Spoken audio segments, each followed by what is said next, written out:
Hello and hi there. In my last video,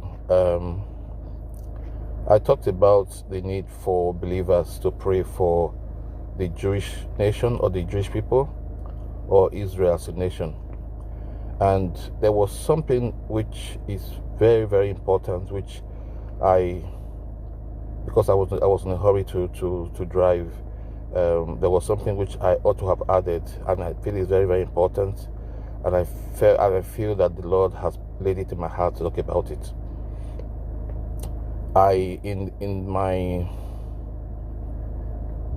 In my work or what I do, I partner, or rather I'm a part of a charity that brings in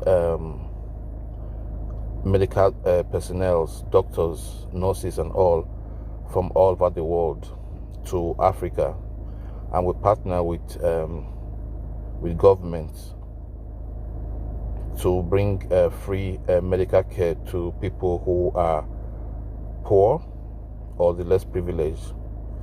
So among our partners, we have some doctors from Israel.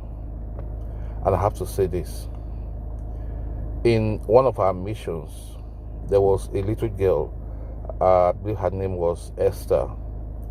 So she had this cleft palate. So this condition where there is a sore, or is it a sore, like an opening on the lips, and it really looks ugly. And in this girl's case, you could actually see even into her gums, her gums, and it was really looking ugly. So one of the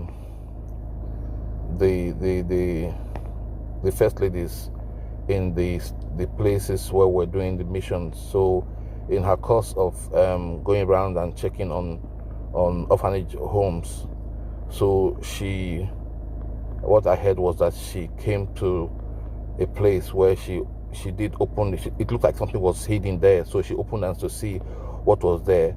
That's how she found the child. So I believe the orphanage home were probably not comfortable,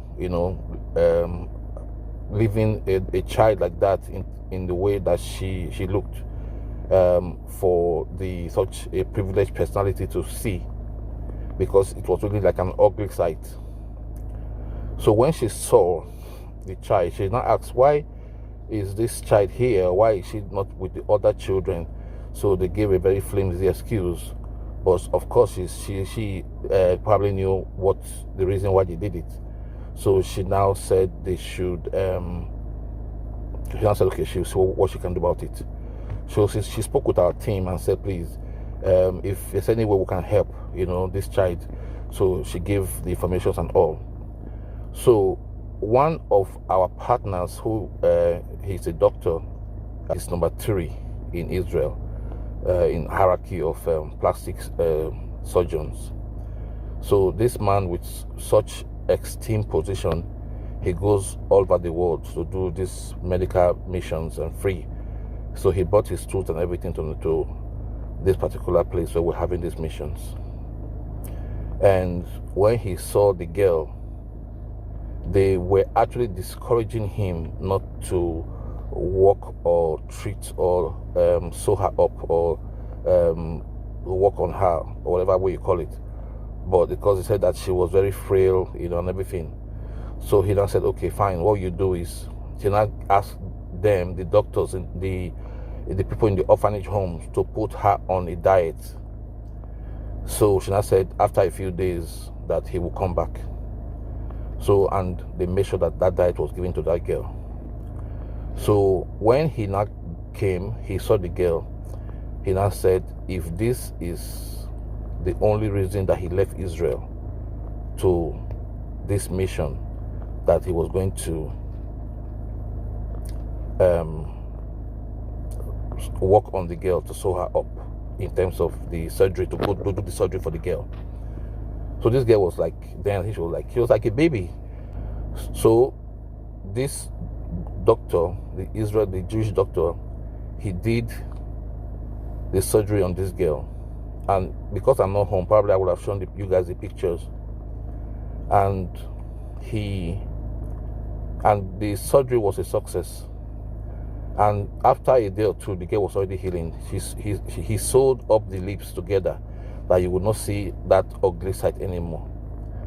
So when we asked him, our team, to see the governor of that state, by the time he got there, because normally they will take your phone from you before you go into the office of maybe whether it's a governor, whatever it is, most of those offices, political offices, because they're also concerned by security as well.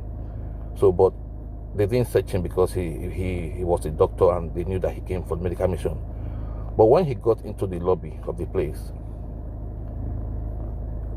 our team were surprised to see that he quickly took a snapshot of that environment that he was in. And then I said, sir, you can't do that. This is, it's not allowed. They don't even allow cameras in here. So he now said, I have to do this. I have to do this. It's for my security. If anything happens to me, at least my people will know the last place I have been. So it was like a situation where probably from that photo or recording he did, probably there was a way that they can send it to their own security people, so they can pinpoint the last place he has been, just in case anything happens to him.